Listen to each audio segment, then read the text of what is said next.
y lo más probable es que sea en toda tu vida que te quejes de eso. Bien, empecemos la clase porque tenemos poco tiempo y hay hartas cosas que revisar.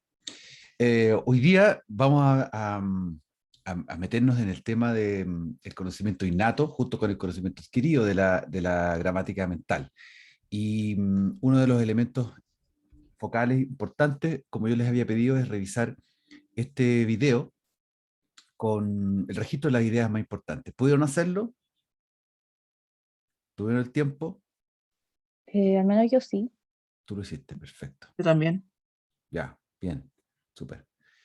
Eh, Catherine, Pamela, ¿lo hicieron? Oye, profe, me ¿Lo olvidé. tienen? Perfectamente.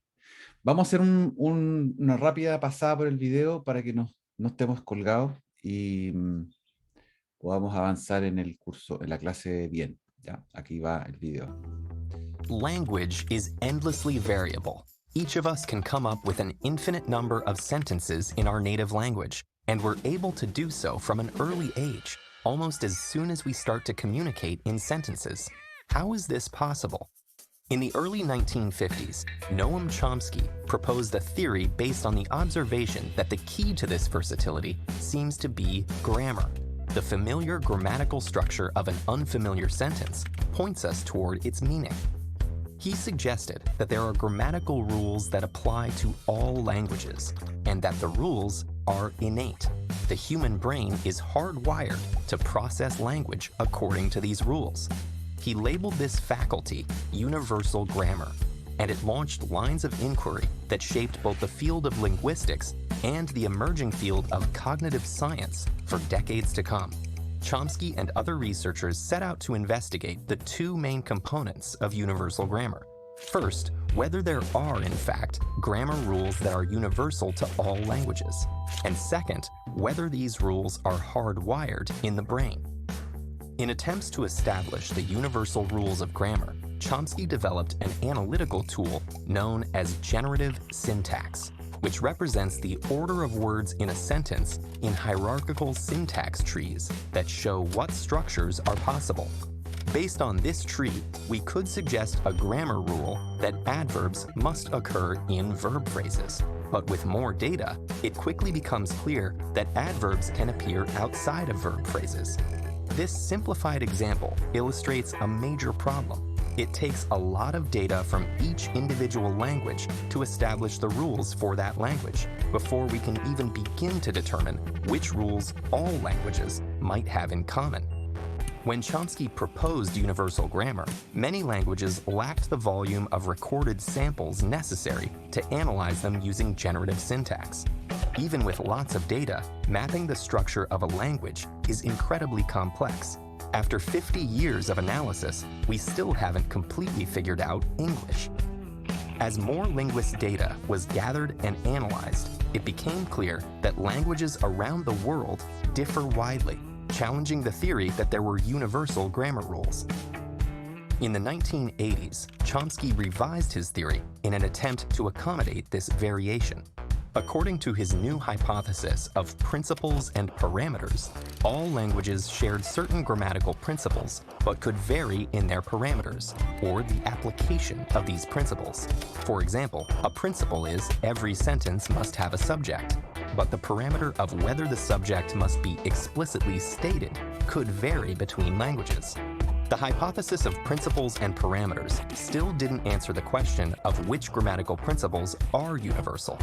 In the early 2000s, Chomsky suggested that there's just one shared principle, called recursion, which means structures can be nested inside each other.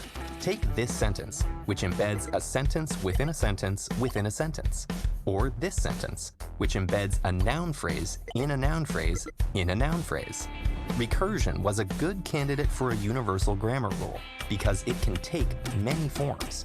However, in 2005, linguists published findings on an Amazonian language called Piraha, which doesn't appear to have any recursive structures.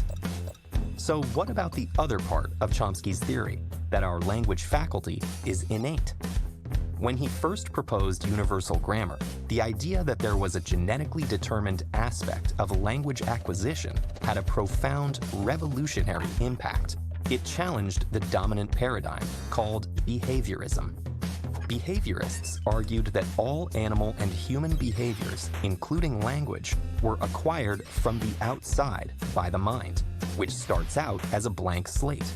Today, scientists agree that behaviorism was wrong, and there is underlying genetically encoded biological machinery for language learning.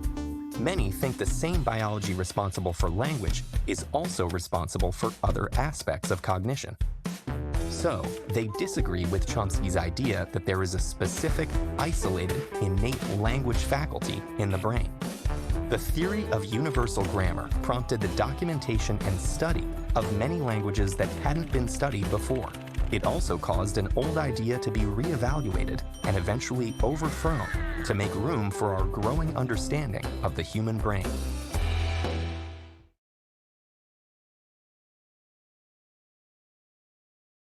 Bien, eso era entonces el video. Vamos a parar esto. Bien. Vamos entonces de nuevo a nuestra presentación. A ver, se ha sumado más gente. Está Ana, Cristóbal, Fernanda, Javiera, Catherine, Pamela, Paula, Sofía, Valentina. ¿Qué tienen en común las lenguas? Entonces, la idea de poder llegar a unas primeras cinco grandes frases o digamos ideas son importantes. Este es un video que tiene harta información, por eso les pedí que lo pudieran revisar con anticipación, porque tiene como los grandes titulares, no solo de esta clase, sino de varias clases más, donde vamos a ir desarrollando y viendo en la práctica cómo esto funciona. Por favor, Cristóbal, ¿podrías dar una de las ideas que a ti te parece que tiene este video que son importantes, ideas fuerzas importantes?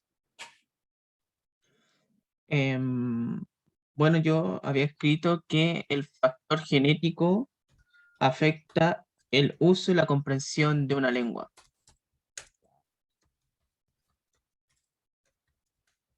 El factor genético afecta el uso y comprensión de una lengua, necesariamente.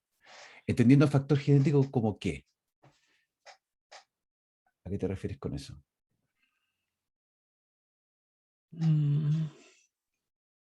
No sabría explicarlo. Pienso más que nada como que, claro, está la base de que uno nace en un país, tiene que obligatoriamente aprender una lengua, pero Ajá. hay ciertas lenguas con las que uno tiene más afinidad que otras. Yo pienso que ese puede ser como un factor genético y también como es el supuesto dicen conocimiento compartido. En alguna parte de nuestro cerebro como que sabemos que con esa lengua se nos resulta más fácil utilizarla que otras. Ya, bien, esa es una idea interesante, súper. Gracias, Cristóbal.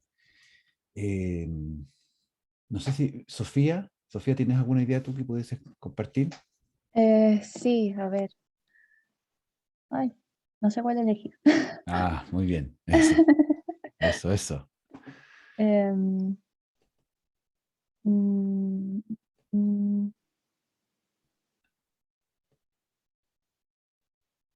la primera nomás que escribí es: el lenguaje es infinitamente variable. Cada persona puede decir una cantidad infinita de oraciones en nuestro lenguaje nativo y lo podemos hacer desde muy jóvenes, casi ya cuando podemos comunicarnos con oraciones.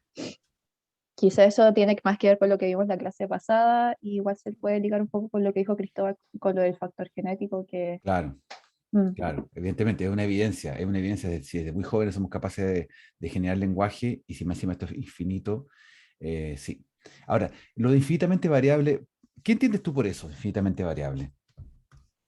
podemos hacer una inmensa cantidad de oraciones con lo que conocemos. Esto ya también tiene que ver con lo de los patrones que tenemos en la mente. Ya, Pero eso sería. La pregunta ahí como que tendría que ver como con este video, con lo que veríamos esta clase, es como cómo es posible eso, pero supongo que lo veremos después. exacto, sí. Muchas gracias, Sofía. Ana, ¿qué tal tú? ¿Tienes alguna idea que pudieses compartir distinta a esta?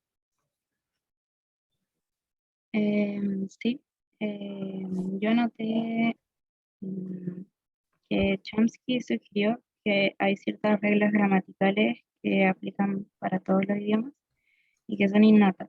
y que el cerebro está programado para procesar el lenguaje de acuerdo a esas reglas. Bien, exactamente. El cerebro está programado para procesarlas. ¿Para procesarlas? Para procesar el lenguaje de acuerdo a esas reglas. Ya, muy bien.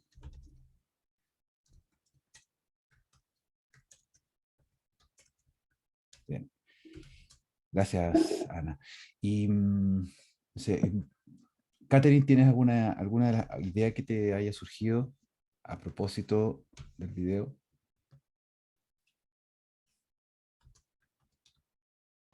Eh, Creo que comparto bastante las ideas de mis compañeros.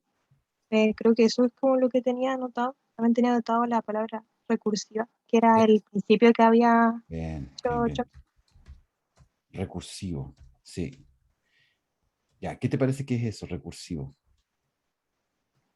era que como que se podían ligar muchas sentencias, como que una está dentro de otra o algo así. No, tan relacionadas. Pero igual apareció un idioma que no hacía eso. Entonces, ahí ¿Cuál es ese? no me acuerdo del nombre que lo mencionaron. ¿Te acuerdas de dónde lo encontraron? No, creo que era una lengua como de alguna provincia pequeña, pero no me acuerdo. ¿Se acuerdan dónde estaba? En ¿Alguien se acuerda? Amazonas. Ah, en el Amazonas, sí. Es el Piraja, o Piraja, no sé cómo se pronunciará en español. Sí, sí, no sé tampoco. Piraja. Pues es pirajá, pirajá, piá, no sé, no sabemos. Todo depende de la entonación de la lengua. Sí. Exacto. Bien, súper. Ya, por ahí vamos. Valentina, ¿tienes tú alguna idea que quisieras aportar? La verdad tenía anotado más o menos lo mismo que dijeron Ya, mis compañeras, así que nada nuevo. bien. Bueno, ahí tenemos entonces algunas ideas que, gracias porque son ideas fundamentales para ir entendiendo de qué se trata, de lo que tienen en común las lenguas, es la discusión. Seguramente, a medida que vayamos avanzando, ahí está, Ana decía Piraja, a medida que vayamos avanzando, la idea de estas clases es poder ir ordenando la argumentación. ¿Para qué? Para que ustedes tengan muy claro de dónde proviene la gran influencia de la lingüística en la traducción y de cómo seguimos hoy día incorporando todas estas funcionalidades. Pregunta, ¿vieron que ayer el Día del Traductor hubo un acto por YouTube? O sea, a las 12 del día estuvo Néstor acompañado de dos personas, uno de ellos un profesional que trabaja que vive exalumno de la universidad, que vive en Brasil y que se dedica a trabajar en una plataforma de marketing, de industria comercial. ¿Vieron eso? ¿Tuvieron la oportunidad de verlo, de escucharlo? ¿Supieron? Sí, fue como súper Sí. motivacional todo lo que dijo. Sí, qué bueno que lo vieron. No me acuerdo cómo se llama, Luis Carlos, Luis Carlos. Bueno, él el año pasado o antepasado también dio una charla mismo tono y les voy a enviar el link, o bueno, debe estar por ahí, pero lo interesante es que todo lo que él dijo ahí comprueba y va en la misma línea de lo que nosotros estamos trabajando hoy día. O sea, yo en este momento, a través de este curso, le estoy entregando fundamentos claves para o sea, no es que se los esté yo revelando, sino que estoy haciendo una guía, una facilitación de estos fundamentos claves que nutre la lingüística y que a ustedes les van a servir muchísimo para poder conectar con otras áreas de trabajo. La traducción hoy día, cuando yo les decía un par de clases atrás, que en realidad cuando uno es traductor es lingüista a la vez, no es tirarles humo como para tratar de convencerlos, sino es que realmente es así. Y la lingüística propiamente tal les va a ayudar a mucho a trabajar e insertarse en áreas distintas del saber. Si ustedes recogen un poco lo que también conversamos en análisis del discurso, todo lo que vimos con branding, con el estudio de los patrones discursivos, es información de contexto que les va a permitir avanzar en la construcción de su propia carrera profesional. Bueno, acá yo les dejo ideas fuerzas en la presentación para que las puedan revisar. Básicamente yo quiero complementar acá que cuando Chomsky habla o cuando se habla aquí de esta problemática de lo que tienen en común las lenguas, es imposible no tomar en cuenta el hecho de que la lengua en todas las lenguas, al parecer, hay una gramática universal, o sea, como reglas fundamentales, y que esta gramática universal se da, o sea, explicita de dos maneras. Una, principalmente a través de las reglas que pareciera que estuviesen programadas en el cerebro, y aparentemente por la innatez de la función cerebral, de la función de la mente que incorpora y desarrolla la lengua. Un elemento que no tenemos que confundirnos, con el que no tenemos que confundirnos, es la gramática generativa, que no es sinónimo de gramática mental, es la herramienta con la cual nosotros analizamos los tipos de gramática, y por lo tanto alguien puede estar de acuerdo o en desacuerdo con ello. ¿Ya? El concepto fundamental con el que vamos a trabajar durante este curso, durante por lo menos la primera parte del curso, es el denominado principio y parámetros lingüísticos, que están en todas las lenguas. Esto para mí es una de las cosas más entretenidas, más motivantes también para estudiar lengua y estudiar traducción, que es encontrar cuáles son esos parámetros que están ahí y poniéndolos a prueba. La recursión o la recursividad, como ustedes bien comentaron, es un principio que fue rey, fue un principio que nadie discutió hasta que en una lengua se encontró que no había recursividad. Entonces, ¿qué es lo que pasaba? Bueno, discrepancias al respecto. ¿Qué es lo que pasa ahí? ¿Cómo poder arreglar este entuerto? Bueno, las teorías son eso, son teorías y son modelizaciones de la realidad, no son la realidad misma, por lo tanto, es algo que siempre se va a ir discutiendo. A mí me interesa que hagamos una distinción muy clara de lo que son los tipos de gramática, porque hay distintas gramáticas y por ende, cuando queremos ya aterrizar este concepto de cómo se usa la gramática en particular, no hay que confundirse y hay que tratar de usar las mejores cosas de los dos mundos o de las dos nociones de gramática, ¿ya? Así es que les voy a proyectar este video para que veamos de qué se trata esto. You're telling a friend an amazing story, and you just get to the best part when suddenly he interrupts. The alien and I, not me and the alien. Most of us would probably be annoyed, but aside from the rude interruption, does your friend have a point? Was your sentence actually grammatically incorrect? And if he still understood it, why does it even matter? From the point of view of linguistics, grammar is a set of patterns for how words are put together to form phrases or clauses, whether spoken or in writing. Different languages have different patterns. In English, the subject normally comes first, followed by the verb and then the object, while in Japanese and many other languages, the order is subject, object, verb. Some scholars have tried to identify patterns common to all languages, but apart from some basic features, like having nouns or verbs, few of these so-called linguistic universals have been found. And while any language needs consistent patterns to function, the study of these patterns opens up an ongoing debate between two positions known as prescriptivism and descriptivism. Grossly simplified, prescriptivists think a given language should follow consistent rules, while descriptivists see variation and adaptation as a natural and necessary part of language.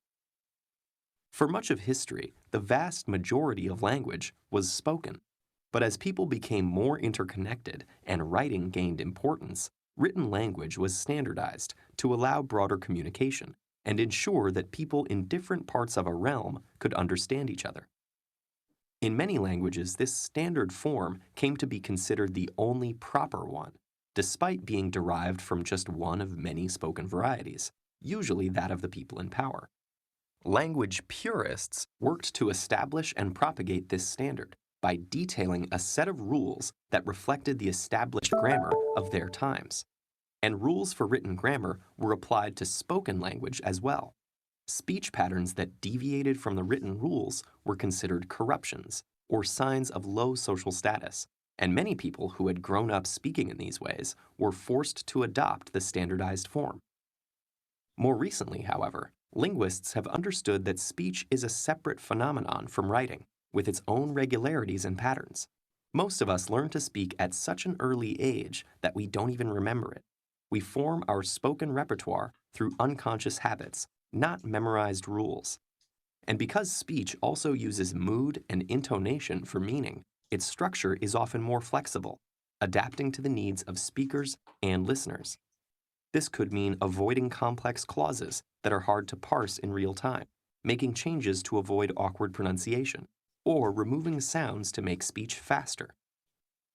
The linguistic approach that tries to understand and map such differences without dictating correct ones is known as descriptivism. Rather than deciding how language should be used, it describes how people actually use it and tracks the innovations they come up with in the process. But while the debate between prescriptivism and descriptivism continues, the two are not mutually exclusive. At its best, prescriptivism is useful for informing people about the most common established patterns at a given point in time. This is important not only for formal contexts, but it also makes communication easier between non-native speakers from different backgrounds. Descriptivism, on the other hand, gives us insight into how our minds work and the instinctive ways in which we structure our view of the world.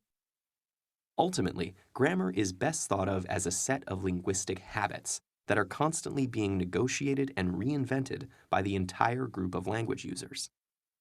Like language itself, it's a wonderful and complex fabric woven through the contributions of speakers and listeners, writers and readers, prescriptivists and descriptivists from both near and far.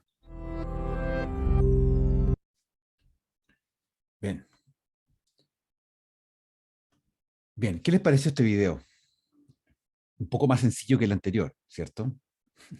Fue como refrescante porque esto ya lo habíamos visto en gramática descriptiva del inglés, entonces sirvió Sí. como para Sí. refrescar contenido. Exactamente, Exacto. sí, esto es algo que ustedes lo tienen que haber visto del día 1. Y lo que pasa es que uno como estudiante de lingüística, no sé si les pasó, a mí me pasó cuando yo fui estudiante que del día 1 uno le empiezan a hablar de gramática, y uno no entiende nada, y dice, pero ¿por qué tengo que aprender tanta definición de gramática? ¿Cuál es la idea de aprender tantas definiciones de gramática o cosas por el estilo? Y la verdad es que ayuda mucho para, o sea, no para aprenderse cosas de memoria, sino para hacer las distinciones metodológicas en las que uno se metió, porque estamos estudiando lenguas y lenguas tiene que ver con esto, ¿cierto? Bueno, excelente, entonces ustedes ya lo vieron. Entonces hacemos un repaso. ¿Qué se entiende por gramática? Quiero que entenderíamos por gramática, así en grandes rasgos. Pamela Orellana. ¿Qué entiendes tú por gramática cuando te dicen, oye, ¿qué es gramática?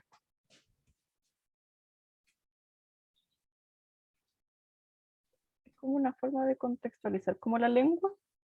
Una forma de contextualizar la lengua. Como de cómo se ordena, cómo se entiende.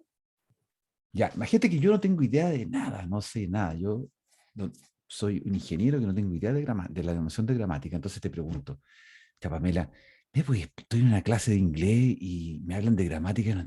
¿Qué es eso? ¿Por qué me hablan de gramática? ¿Qué es? ¿Cómo me lo explicarías?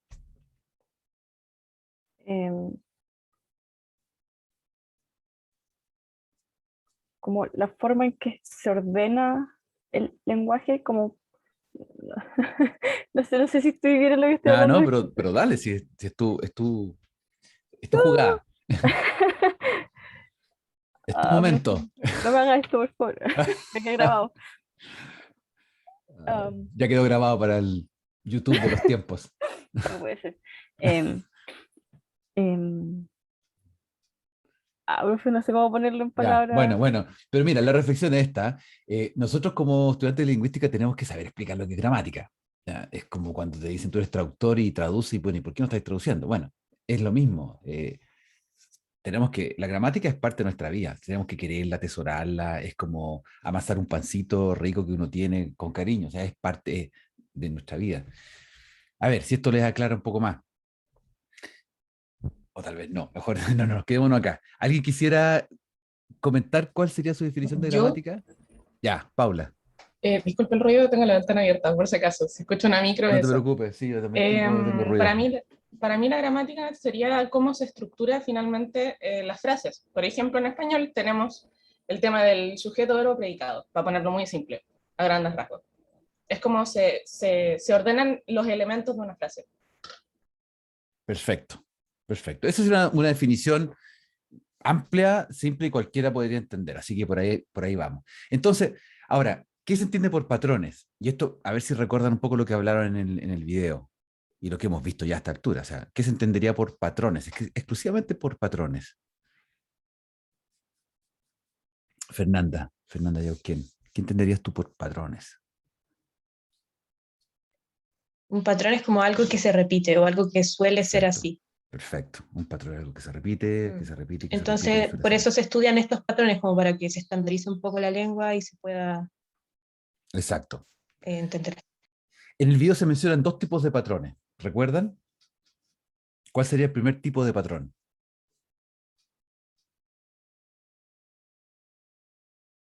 Era ese el de John Kick the Ball, algo así, como Claro. sujeto, verbo, objeto. Exacto. Es el primero, el John kick the ball, sujeto, verbo, objeto, que concuerda con un patrón español, portugués, italiano, ya, de lenguas romances.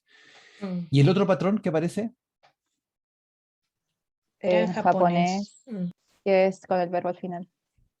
Con el verbo al final, exactamente. Bueno, esto es súper clásico. Yo me imagino que en otra parte del mundo, por ejemplo, si estuviéramos no sé, estuviéramos en una clase de lingüística en China, y fuéramos chinos en clase de lingüística en China y habláramos de patrones, ellos tendrían otros ejemplos totalmente distintos a los nuestros.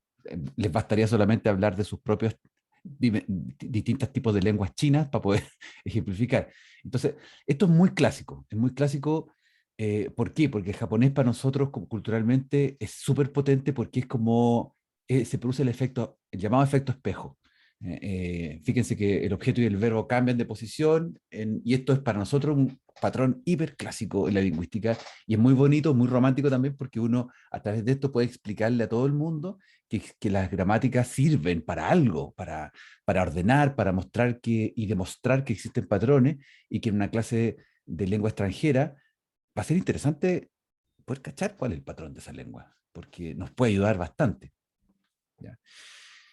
Bien, ¿qué habla estándar? Perdón, ¿quién habla estándar y quién habla variante? ¿Se acuerdan que se plantea esta cosa cuando los lingüistas se ponen a estudiar las lenguas y las primeras clasificaciones y se dice que algunos hablan estándar y otros hablan variantes de lengua? ¿A qué se refieren con eso? Tania, ¿te acuerdas de lo que se planteaba en el video?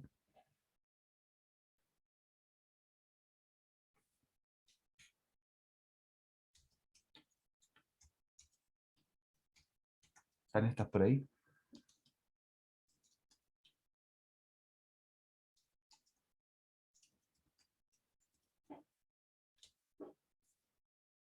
Tania no está. Javiera. Ah, Tania está por acá. Lo siento, profesor, no puedo hablar. Ya, hablas por ahí, Tania, entonces. Cuéntanos. ¿Te acuerdas tú quiénes son los que hablan estándar y quiénes hablan variante? Según el video.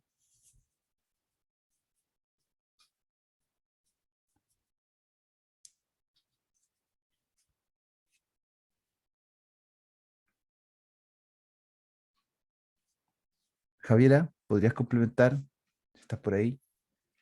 Ya no alcanzaste a La ver el verdad, video. no sé si estoy como en lo correcto o no, pero Dale. creo que al referirse a estándar hablaba de la gente que habla como según las reglas gramaticales, como la gramática prescriptiva y la variante como todas las otras variantes que nosotros generamos al momento de hablar, porque como decía, el speech o la manera en que hablamos no es concordante siempre con cómo escribimos. Sí, bien. La manera en que hablamos no es como escribimos.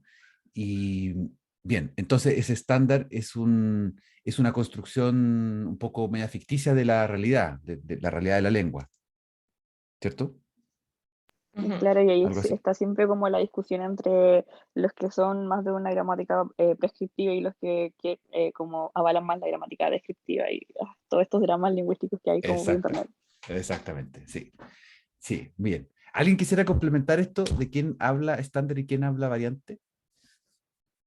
A ver, otra persona que no haya... Se Paula, supone ¿sí? que al prescriptivismo o sea, se le asocia con gente de más estatus, de gente más Ya, con sí, más pero plata, mira, antes de de tomar el clase. concepto de prescriptivismo, Ujú. toma solamente el concepto estándar y mantén ese razonamiento. O sea, tú dices que hay ciertas personas que se les asocia lo estándar y prescriptivista. Eh, sí, tienes razón, funcionan las dos. Pero si pudiésemos caracterizar quiénes son las personas que hablan estándar en una sociedad o en una comunidad de hablantes, ¿qué se supone que son?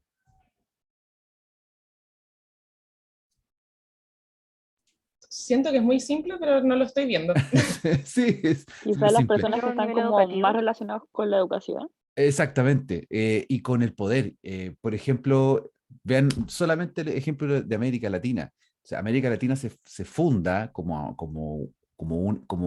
una gran comunidad de hablantes de español, gracias a que los españoles que llegan a América son los que se instalan en los virreinatos y en las cúpulas de poder, de control, de gobernanza, y ellos son los que establecen qué es el estándar. Bueno, lo mismo pasó en Europa en su momento, lo mismo pasó en Italia. En Italia se dejaron de lado algunos italianos. O sea, en Italia hay como 15, 16 variantes de italiano, y el italiano que se hablaba en Florencia se transformó en el estándar, porque ahí estaba la gente, la cultura, los millonarios, etc. O sea, en otras palabras, si hiciéramos un símil chilensis, así un poquito mm, chilensis nomás, po, es como que eh, la gente con mucho dinero y con mucho poder serían los que hablan bien español de Chile versus todo el resto que no hablaríamos bien español de Chile, que hablaríamos variantes. ¿Ya? Eso ya no se da, ¿ah? Pero es un ejemplo un poco forzado, pero es más o menos lo que ocurre. Entonces, las lenguas se han estructurado, o sea, o las gramáticas se han estructurado a partir de esta discriminación lingüística de algunos por otros. Es por eso que, y ahora sí, podemos hablar de las distinciones entre descriptivismo y prescriptivismo. Como decía Sofía, no, Paula decía que el prescriptivismo tiene relación con la estandarización. Totalmente de acuerdo, totalmente de acuerdo. A ver, ¿qué es lo que facilita la comunicación de hablantes no nativos? ¿Cuál enfoque? ¿El prescriptivista o el descriptivista? El prescribiste. El prescriptivista. Ya, perfecto, muy bien.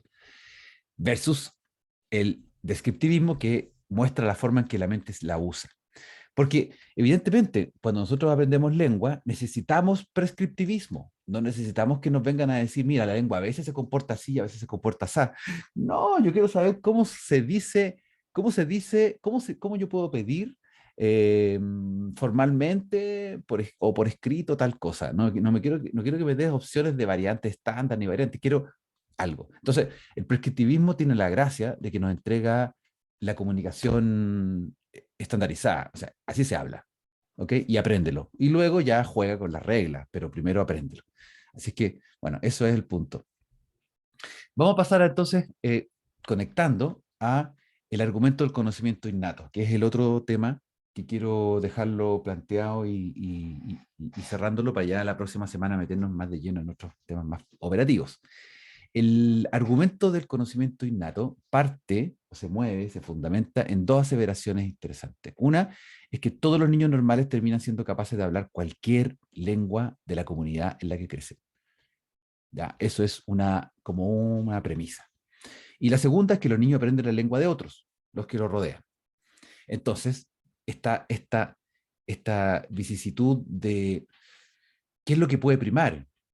Y la verdad es que las dos primas, lo que pasa es que son evidencias. O sea, si nos enfrentamos o sea, si nos encontramos en situación donde hablamos con personas que estuvieron en una comunidad muy cerrada, lo más probable es que nos encontremos con las particularidades de esa comunidad. Por lo tanto, la evidencia de B es mucho más fuerte que la evidencia de A.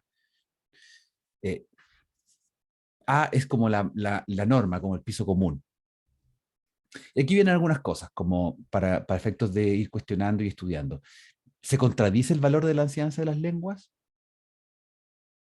¿Es contradictorio? O sea, ¿vale la pena que nos enseñen a hablar español cuando ya sabemos hablar español? ¿Qué opinan al respecto de eso?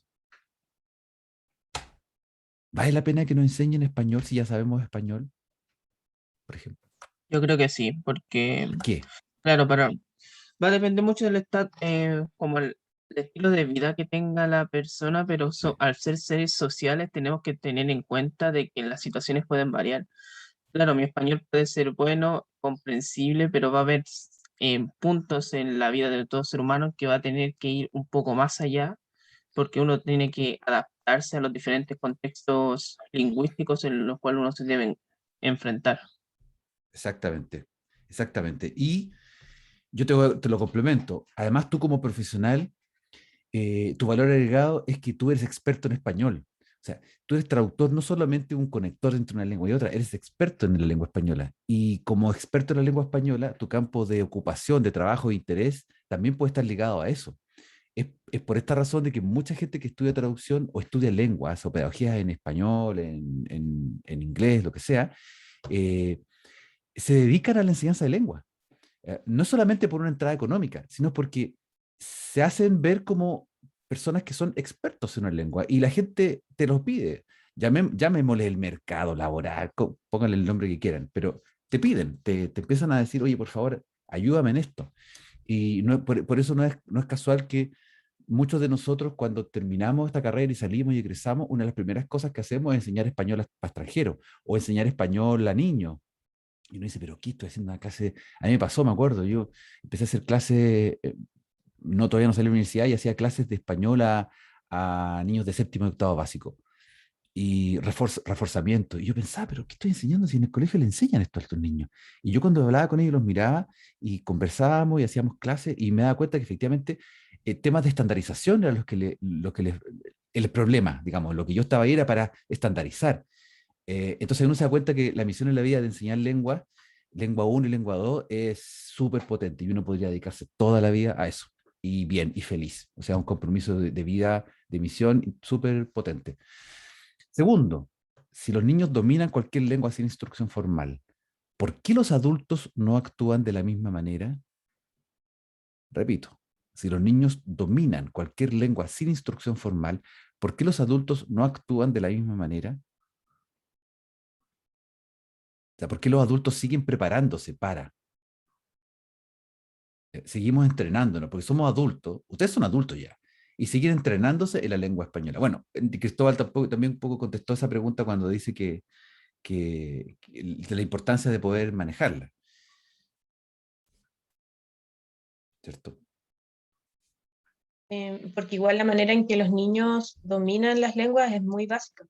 Como que Claro. obviamente pueden comunicarse básicamente, pero no como expresar pensamientos más profundos, Exactamente, ni exactamente, adaptarse sí. a los contextos, nada de eso, como que solo es mucho más simple lo que dicen. Se entiende obviamente, pero como que no se Sí. adaptan tan bien.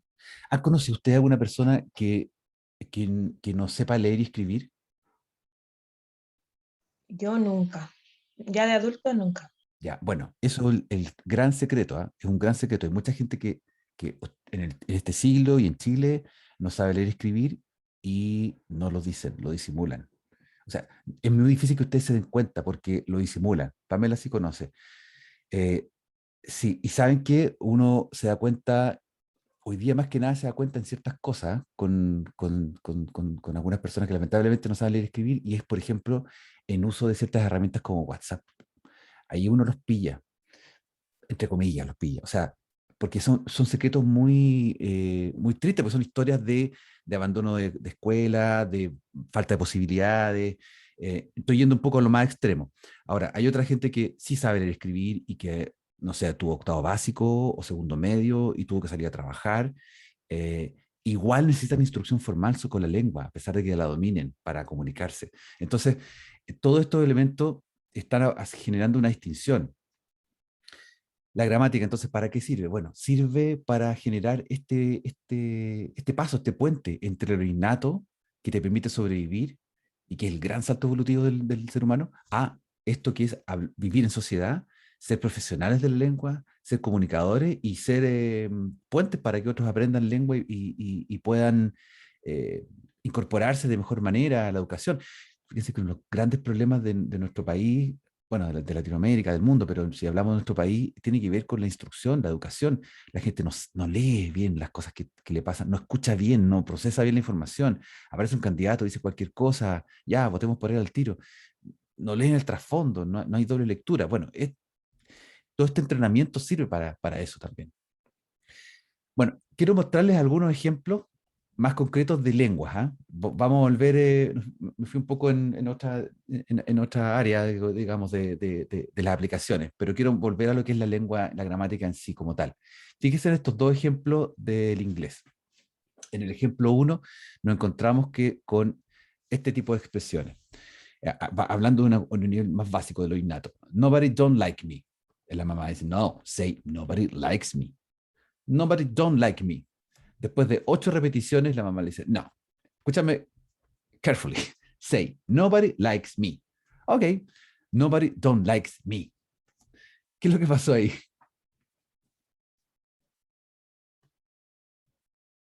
Podríamos buscar ejemplos similares en español, pero este ejemplo lo encontré re bueno. ¿Qué es lo que pasó ahí?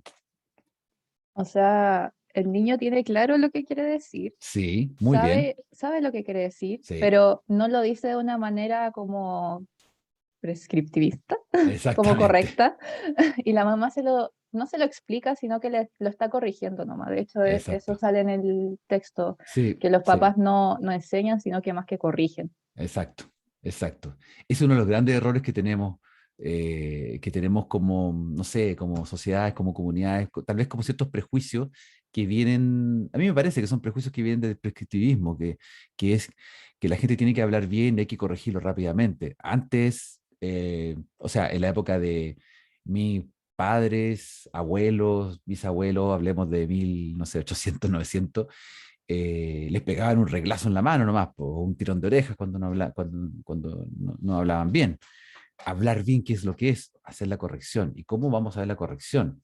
Bueno, mucha ignorancia al respecto, obvio, no se sabe que en realidad aquí la persona, el niño está hablando bien y está en un proceso de adquisición, de práctica. Veamos este otro ejemplo. También sacado del libro. Yeah. How many times do I have to tell you? I'm not talking about the Allegheny River. Can you get it into your stupid head that I'm talking about the Susquehanna? Entonces, y otras opciones. Uni Gotham Varsity, Mano fucking Factory, Jack and Bloody Duff, El Gotham Fant. ¿Qué es lo que es eso? Muy inglés, ¿no? Más coloquialista, no sé, como sí, poner como el insulto en medio de la palabra, Sí, como para, exacto. no sé cómo explicarlo, pero para hacerlo más fuerte. Exacto. Nosotros hacemos eso también en español de repente. Sí, no voy a repetir, no voy a dar Creo que ejemplos sí, pero no es la misma palabra, es como entre palabras, me parece. Entre palabras, sí. Bueno, esto es muy propio del inglés, sí, efectivamente, buen punto. No lo hacemos tal cual. Yo creo que hay muchos calcos y hay gente que puede hacerlo y le va a sonar bien cursi cuando lo haga. Yo creo que esas cosas deben estar ocurriendo por ahí. Creo que alguna vez lo he escuchado. Pero se llama la infijación impropia. Es como incorporar estos elementos infijos para dar cierto énfasis, que son también evidencia de esta generación del lenguaje espontáneo. Vamos al español. Cállate y váyate.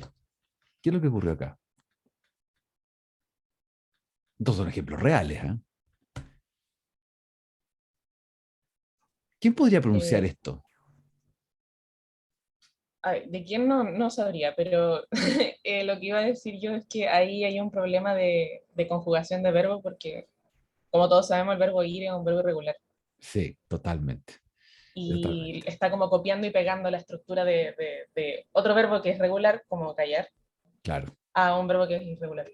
Exactamente. O sea, es una copia de una estructura regular a una irregular. Esto lo dice cualquier niño, yo creo que ustedes también lo dijeron, yo a lo mejor también lo dije en algún momento de mi vida, entre los 3 años, entre los 2 y medio, a los 4 años, 5, uno escucha perfectamente, o sea, normalmente escucha este tipo de expresiones. Váyate es uno de los verbos más difíciles, el verbo ir, perdón, el verbo ir es uno de los verbos más difíciles. De hecho, no solo en el español, porque el hecho de ir y venir, si ustedes lo aprendemos el ir y venir en español, en portugués, no sé en japonés, pero en francés, ¿cómo diablo? Aller venir, en francés aller venir. ¿Cuándo ocupo aller venir? ¿De qué manera? Bueno, váyate. Verbo irregular y clásico. 4. Allá hay un perro y esos son perros.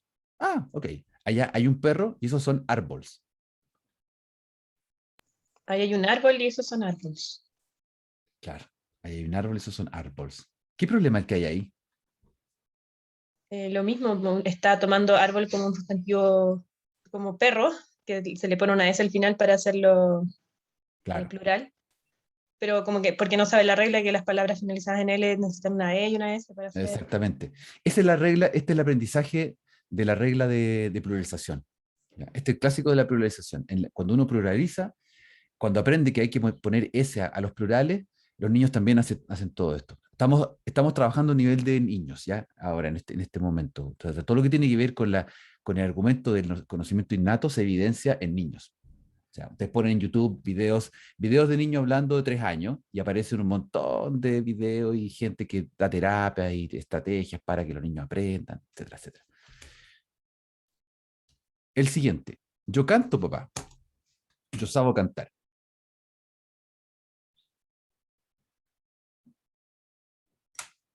Catherine, ¿qué está pasando acá?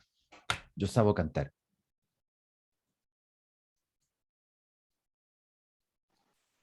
Y también hay un problema con el verbo saber. El verbo saber. El verbo saber es uno de los máximos de los verbos irregulares más clásicos. Bien.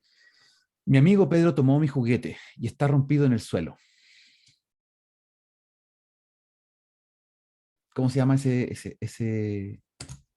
regla? ¿Cuál es la regla que está ahí en juego?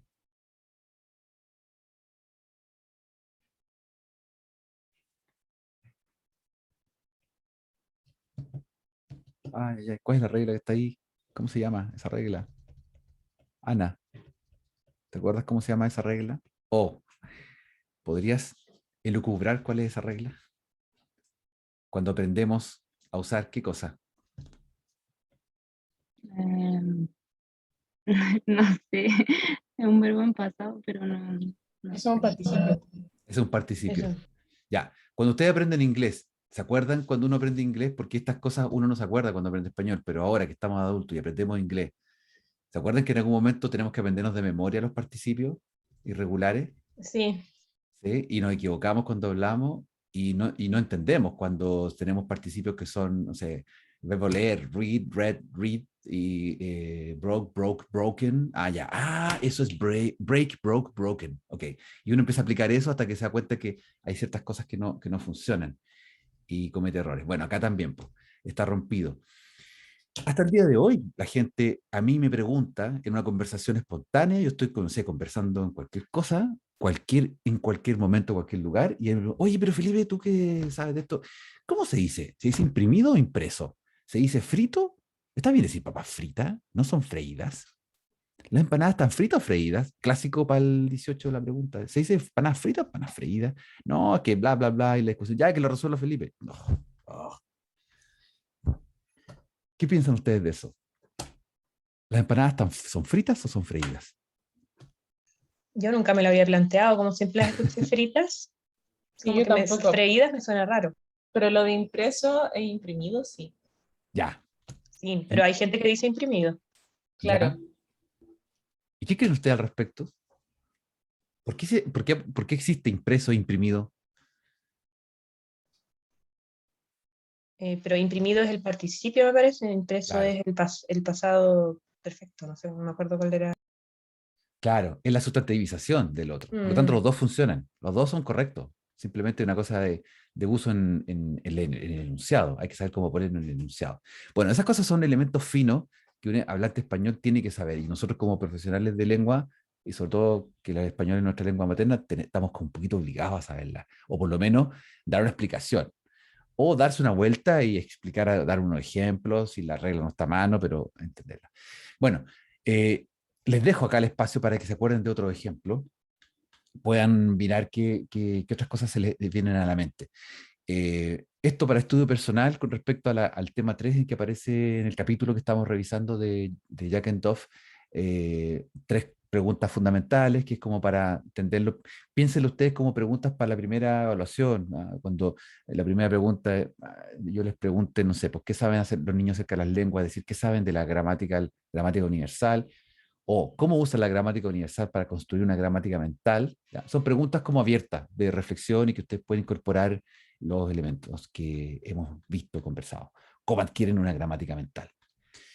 Vamos a revisar ahora un video cortito también, del famoso Steven Pinker, famosísimo Steven Pinker, ultra famoso, que tiene miles de cosas, reproducciones, libros y un montón de cosas, en que él habla un poquito de este tema del cableado, del llamado cableado de la lengua. Aquí estamos. Aquí está. Aquí va el personaje.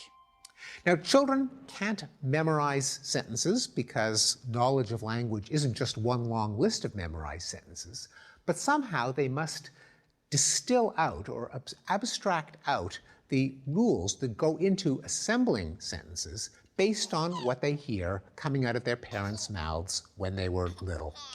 And the talent of using rules to produce new combinations is in evidence from the moment the kids begin to speak. At the two-word stage, which you typically see in children who are 18 months or a bit older, kids are producing the smallest sentences that deserve to be counted as sentences, namely 2 words long, but already it's clear that they're putting them together using rules in their own mind.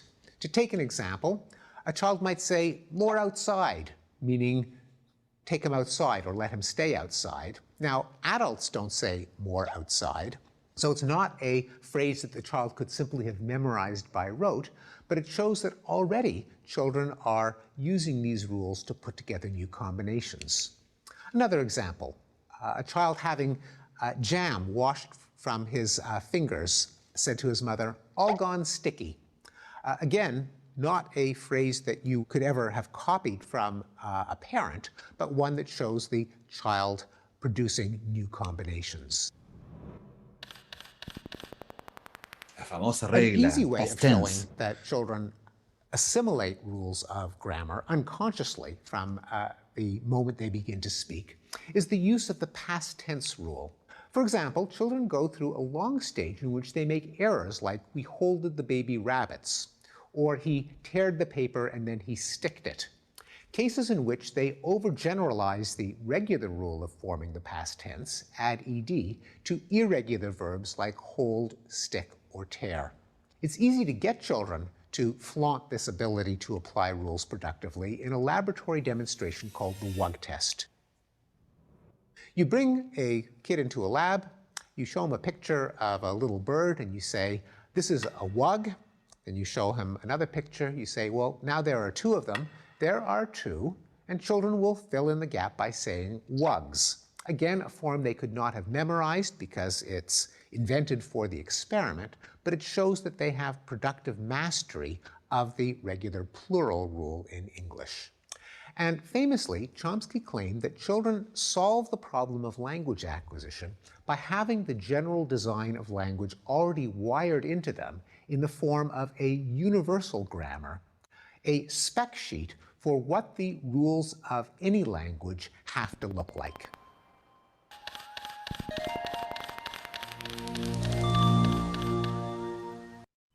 Bien, ese era nuestro ahora amigo Steven Pinker. Bien, Pinker entonces es uno de los grandes especialistas lingüistas que ha hecho un trabajo interesante estudiando, una de las cosas que ha hecho estudiando niños.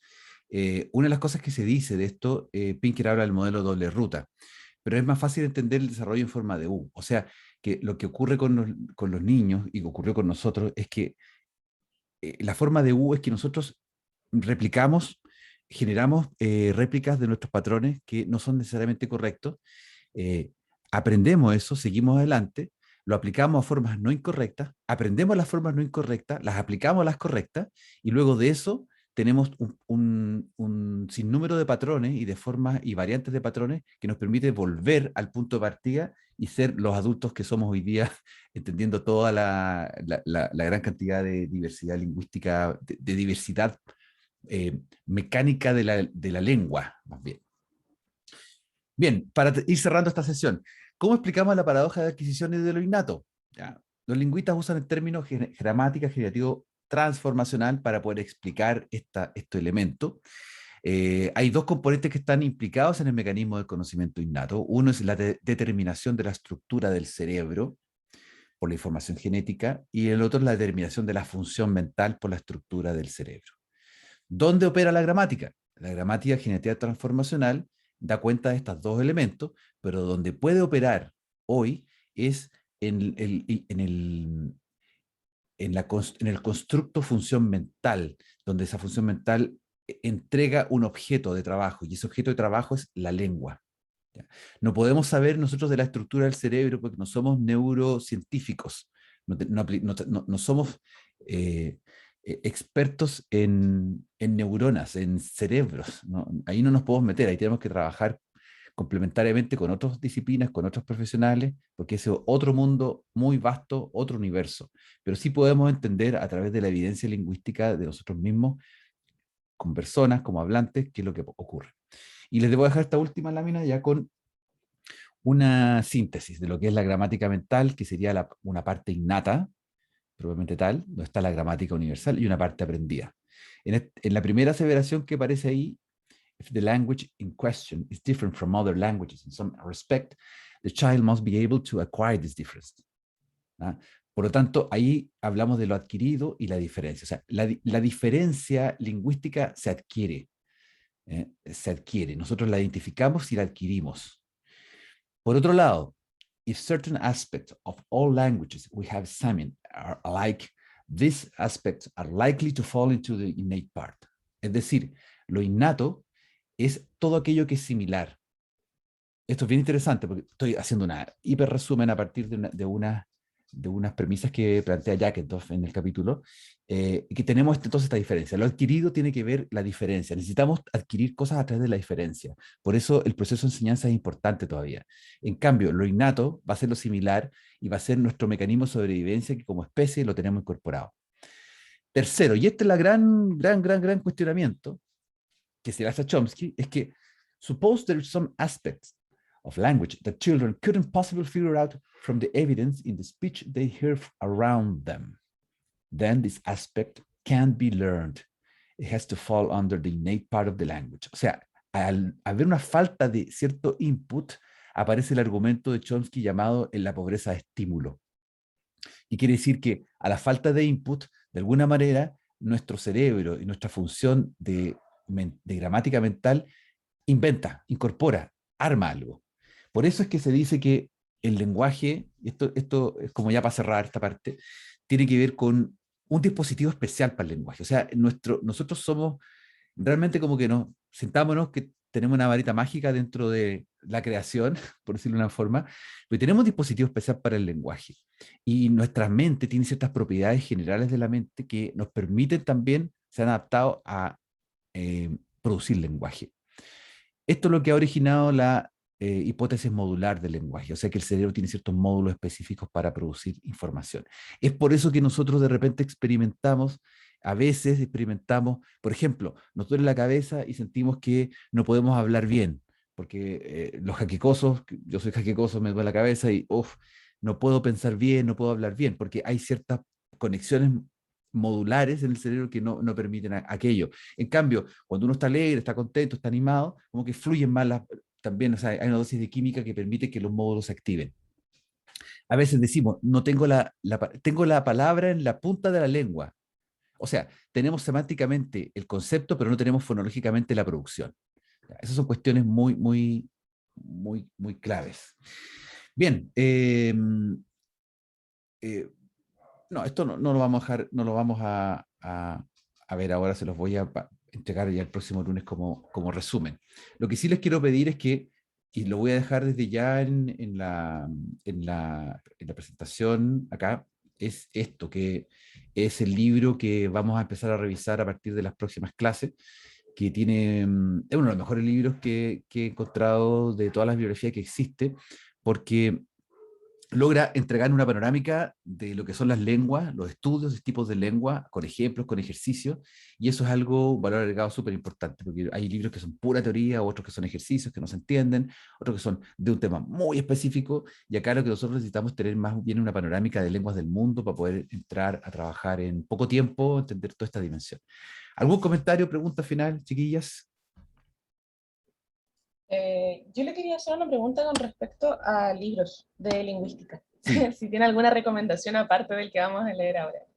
Sí, hay un montón. Bueno, en la bibliografía del programa hay hartos libros que te pueden ayudar. dar una mirada, empieza por ahí, a ver si encuentras algo que te motive, que te interese. Hay un montón. Sí, hay un montón de libros que son muy buenos de lingüística. Yo también tengo cargado unas librerías aquí de cosas que también te pueden servir, pero ve eso primero de acuerdo a tu interés y pregúntame, pues si te sirve lo que hay ahí y si no encontraste algo que te interese, pregúntame, yo te puedo entregar algo específico. Te puedo Ya, recomendar profe, algo. muchas gracias. ¿Ya? Bien, nos vemos próximo lunes, que estén muy bien. Un momento. Profe, Diga. Respecto al Moodle, que Sí, no, al menos ¿Cómo? que leí el correo recién que mandó y entré a Moodle y no puedo matricularme, o sea, no tenés que no matriculó o algo así, porque no aparezco, No o no apareces. sé. Ya, Pamela, ¿cierto? Sí. profe, Y yo la Katy también. tampoco aparezco en Moodle. ¿Se inscribieron en la lista, en el Excel? Sí, yo me inscribí, pero más tarde. Ah, por eso, porque inscribí a los que estaban ahí, y si se inscribieron después, pasaron algunos días, yo lo hice el viernes pasado. Ya, voy a revisar, ¿ah? Pero ya sé que Pamela quiere inscribirse. ¿Quién más? Catherine. Y Catherine, ok, ya. Sí, pues, pero yo les pedí que se inscribieran en el Excel para yo hacer la pega una vez. Ya, que estén bien, las inscribo al tiro. Chao. Gracias, Bueno, profe, profe, chao. chao, que esté bien. Chao, profe.